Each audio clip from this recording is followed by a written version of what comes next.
絶対見るべき映画、国宝、先読み解説、登場人物一覧。この記事は、登場人物を相関図付きで解説いたします。2025年度の日本アカデミー賞の有力候補とされる映画、国宝。吉沢亮や横浜流星といった人気と実力を兼ね備えたトップクラスの俳優陣が集結し、魅力的な登場人物を見事に演じきりました。本作の物語を深く理解するために、登場人物を紹介しながら、その魅力をお伝えしたいと思います。橘菊夫、血縁や出自に悩まされながら人間国宝へ。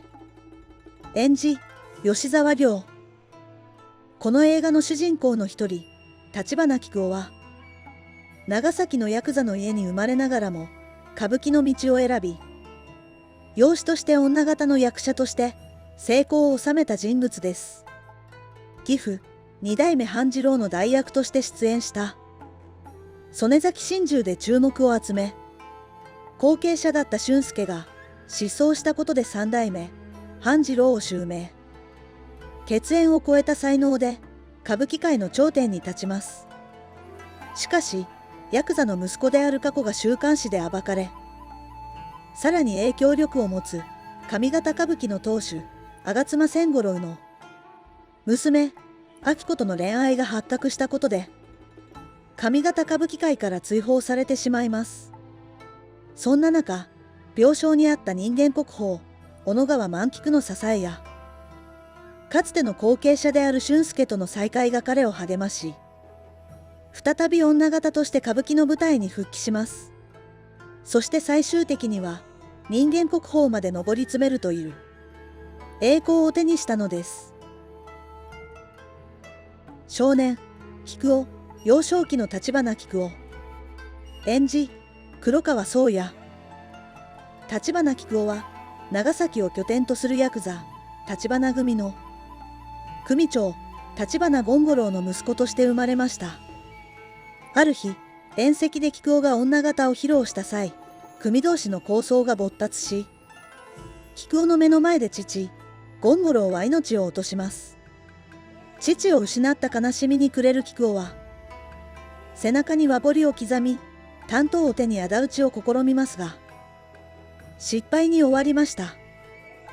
しかし1年後、運命的な出会いが訪れます。父が亡くなった宴席に偶然居合わせ、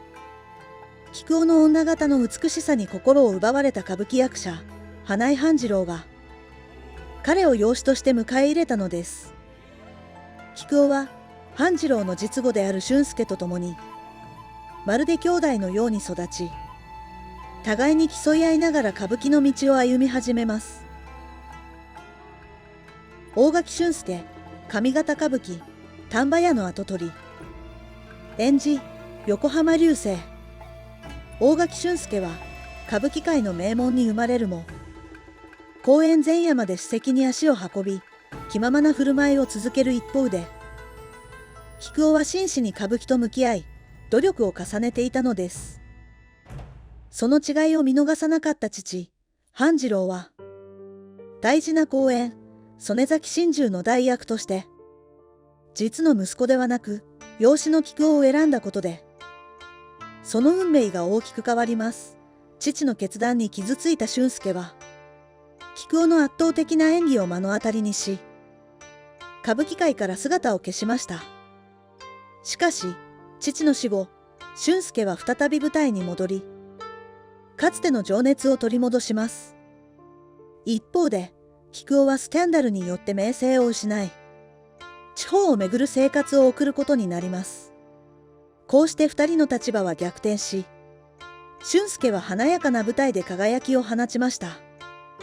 晩年、俊介は糖尿病による足の切断という試練を抱えながらも、曽根崎心中に再挑戦します。その舞台には、かつて俊介を追い詰めた菊夫が相棒として共に立ち、二人は新たな絆を見せつけるのですが、やがてその舞台で俊介は倒れそうになりながら、少年、大垣俊介、幼少期の俊介。演じ、越山慶達。少年時代、大垣俊介は、養子として家に迎えられた菊男に対し、最初は心を閉ざし、反感を抱いていました。しかし、菊男が歌舞伎の稽古に真剣に取り組む姿を目の当たりにするうちに、俊介の心にも少しずつ変化が訪れます。やがて二人は互いを認め合い、兄弟のような絆を築きながら、共に舞台で輝く存在へと成長していきます。しかし二人の間には次第に違いが現れ始めます。福田春江、菊男と恋仲だった幼なじみ。演じ、高畑充希。福田春江は、長崎で菊男と恋人関係にありました。彼が大阪へ移ると、春江も彼を追って大阪に移り、ホステスとして働き始めます。菊男からプロポーズを受けた春江ですが、彼の役者としての成功を願い、その申し出を断ります。その後、春江は働く店で俊介と出会います。そして、菊男が代役を務めた舞台、曽根崎心中を感激していた春江は、舞台上の菊男よりも、俊介の演技に心を揺さぶられ、涙する俊介に強く心を惹かれるようになります。劇場を飛び出した俊介を追いかけた春江は、彼の手を取り、その瞬間から、二人は新たな人生を歩むことを決意しました。春江は俊介との未来を選び、二人の間には息子の和豊が誕生しました。橘権五郎、息子の前で亡くなった橘組の組長。演じ、永瀬正敏。橘権五郎は、長崎に拠点を置く橘組の組長。二代目、花井半次郎とは古くからの友人であり、半次郎は組の宴会にも顔を出す間柄でした。新年の宴会で、息子、菊男が披露する、女形の舞を満足げに見守っていましたが、その最中に敵対する組織からの急襲を受けます。権五郎は襲撃者を庭に追い詰め、とどめを刺そうとします。その直前、息子、菊男と目が合い、よく見ておけ、と言い残して刀を振り上げます。しかしその瞬間、背後から銃弾を受け、命を落としてしまいます。橘組はやがて消滅したとされています。橘松、菊男の育ての親、橘組長の5歳。演じ、宮沢エマ。橘松は、橘権五郎の5歳であり、菊男とは血縁関係がありません。菊男の実母である千代子は、彼がわずか2歳の時に亡くなり、それ以降、松が育ての親として、菊男を見守ってきたとされています。菊男が女形の芸を披露すると、松は心から彼を称賛し、その様子はまるで本当の親子のようでした。ところが新年会の宴会で、組同士の抗争が起こった後、松の姿は物語に現れなくなり、その後の消息も明らかにされていません。最終的に菊男が幸子に養子として迎え入れられる際には、松や実母、千代子の菊男をヤクザにさせたくないという強い願いが影響していたのかもしれません。花井半次郎、上方歌舞伎の名門、丹波屋の当主。演じ、渡辺謙。花井半次郎は、上方歌舞伎の名門である丹波屋の当主として、その名を高めてきました。彼は血筋にこだわらず、実の息子、俊介と養子、菊男の双方に対して、平等に厳しい指導を行いました。しかし、妻、幸子が俊介を後継者に推す一方で、半次郎は最終的に菊男を後継者として選びました。晩年、視力を失いながらも、花井白子の名を襲名し、舞台復帰を目指した半次郎。しかし、その花井白子襲名披露興行の舞台上で、彼は突然倒れ込み、口から血を流したのです。意識が薄れる中、彼はかすれた声で、春本、春本、と、愛する息子の名前を繰り返し呼び続けました。その姿に菊男は愕然とします。家族や歌舞伎界から姿を消した俊介への思いは、最後の瞬間まで彼の心に深く刻まれていたのです。その声には父親としての深い愛情が込められていました。一方で、俊介は春江との新しい人生を選び、二人の間には息子、和豊が誕生しました。俊介と春江は静かに新たな家庭を築きながら、自分たちの道を歩んでいたのですが、大垣幸子、息子、俊介の母として家庭を支えていた。演じ、寺島しのぶ。大垣幸子は、花井半次郎の妻です。夫が突然連れてきた養子の菊男に対して、最初は戸惑いを隠せなかったものの、次第に家族として受け入れるようになります。普段は菊男にも優しく接する母親であった幸子ですが、歌舞伎や亀井の継承が絡むと態度が一転します。三代目半次郎の名を息子の俊介ではなく、菊男に譲るという夫の決断を知った際、幸子は菊男に向かって、泥棒と厳しい言葉を投げかけてしまいます。その後、三代目半次郎を襲名した菊男は、スキャンダルと駆け落ちによって、歌舞伎界から姿を消すことになります。丹波家に迷惑をかけたことを謝罪する菊男に対し、幸子は一言も発することなく、その場を立ち去り、まるで意図的に俊介の息子、和豊の世話に、専念するような行動をとるのでした。藤駒、菊男の才能を予見した京都の芸妓。演じ、三上愛。藤駒は京都の花街で働く芸妓です。ある日、芸妓遊びに慣れた俊介たちの輪から少し離れ、初々しく控えめな菊男を見つけます。その姿に惹かれた藤駒は彼にそっと話しかけました。その後、酔いざましに廊下へ出た菊男に近づいた藤駒は、彼の才能を見抜き、未来の舞台で輝く歌舞伎役者になると確信します。そして、2番でも3番でもいいから、私を選んでほしいと、思い切った告白をしました。やがて菊男と藤駒は結ばれ、娘の綾乃が生まれました。三代目、花井半次郎襲名のお披露目では、綾乃が菊男に向かって、お父さん、と、駆け寄る場面がありました。しかし藤駒は慌てて綾乃を引き離します。それは、綾乃が隠し子という立場に置かれているため、公に認められない運命を背負っていたからでした。それでも、藤駒は菊男の成功を静かに見守りながら、家族としての絆を大切に守り続けようと心に決めていたのです。小野川万菊、俊介、菊男のピンチを救った人間国宝。演じ、田中泯。小野川万菊は、期待の女形として知られ、人間国宝の称号を持つ人物です。彼女の舞台を初めて見た菊男は、その美しさと迫力に圧倒され、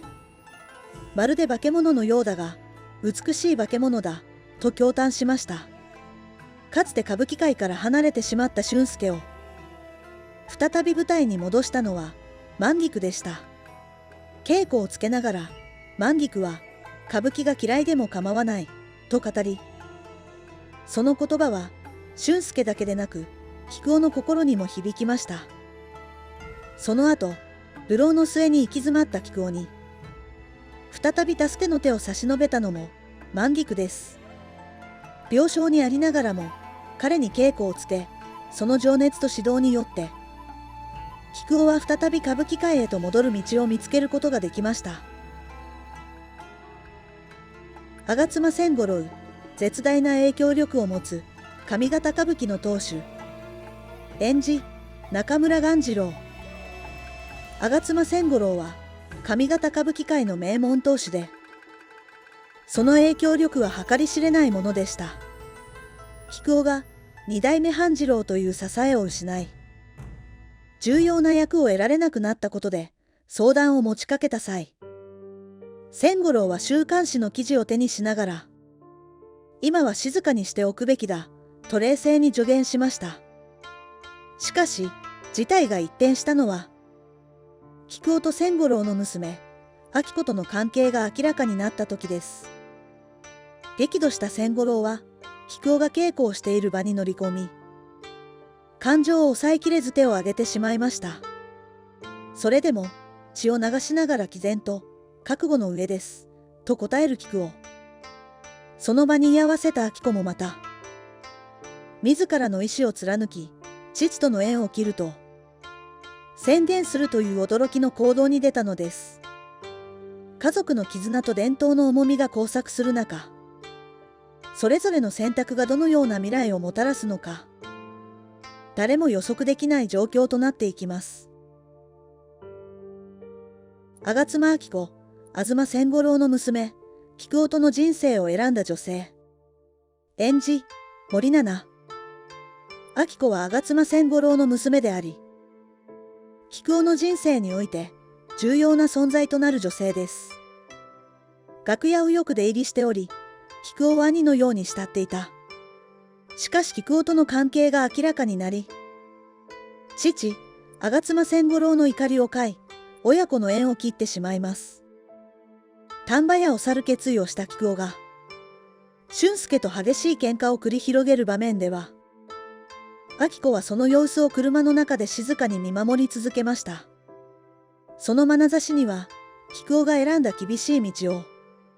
共に歩む覚悟と深い思いやりが感じられています。やがて菊男と明子は、車一台で巡業の旅に出ます。しかし、訪れる先々は歌舞伎に興味を持たない観客ばかりで、彼らの旅は華やかな歌舞伎の世界とはかけ離れたものでした。明子は懸命に裏方として菊男を支え続けましたが、次第に菊男の心が折れ、自暴自棄になる姿を見るにつれ、彼女の心も限界に達します。そして、ついには彼の元を離れる決断を下しました。その後、菊男は努力の末に歌舞伎界に復帰し、人間国宝として名を成しました。しかし、かつて彼を支えた明子の姿は観客席にはなく、二人が再び交わることはなかったと思われます。梅木、上方歌舞伎界を支える光友の社長。演じ、島田久作。梅木は上方歌舞伎界を裏から支える光友の社長として、興行のすべてを取り仕切っています。客席から役者たちの演技や演出を鋭い目で見極め、次回の興行内容を決定するその姿勢は、まさにプロ。大胆かつ迅速な決断力が彼の強みであり、まだ若手だった俊介と菊男の女形としての才能をいち早く見抜きました。二代目、半次郎の反対を押し切って二人を起用し、その興行は大成功を収めました。この成功をきっかけに、俊介と菊男は一躍人気役者へと成長していきます。その後、半次郎が交通事故により舞台に立てなくなった際には、急遽曽根崎心中の代役として菊男が抜擢されるという異例の事態が発生しました。この決断に対し梅木は一切口出しせず、むしろ菊男が舞台で見せた迫真の演技に感銘を受け、満足げな表情を浮かべていました。新たな役者の誕生を確信したことでしょう。竹野、菊男とぶつかり合う光友社員。演じ、三浦貴大。竹野は社長、梅木の部下として行動する光友の社員です。そんな竹野は初めて菊男と出会った時に、歌舞伎は血筋だと言い放ち、菊男とつかみ合いの喧嘩となってしまいます。しかし長い年月を経て関係を深めていく中で、竹野は菊男を最も理解する人物の一人となっていきます。菊男が三代目半次郎として就任した後も、周囲が彼を遠巻きに扱う中で、竹野だけは変わらず気さくに接し続けました。さらに歌舞伎界を追われ、巡業も辞めてしまった菊男を訪ね、彼の再起を助ける重要な役割を果たします。竹野は菊男と人間国宝であるマンディクとの出会いを取り持ったのです。この出会いがきっかけとなり、菊男は再び歌舞伎の世界に戻ることができたのです。竹野の存在は菊男の復帰において欠かせない存在でした。綾野、菊男と芸妓、藤駒の間にできた隠し子、演じ、滝内久美。映画の最後に登場します。人間国宝となった菊男に対し、あなたは藤駒という芸妓をご存知ですかと尋ねます。菊男は芸妓、藤駒との関係をひた隠しにして生きてきました。彼女は菊男と芸妓、藤駒の間にできた隠し子、綾野だったのです。公に認められない運命を背負って、菊男を憎みながらも生きてきましたが、映画のラストはどう描かれるのでしょうか。吉沢亮さんと横浜流星さんが演じる歌舞伎のシーンは、日本映画史に残る名シーンではないでしょうか。まだ見てない方は今すぐ、そして見た方はぜひもう一度、国宝を鑑賞してみてはいかがでしょうか。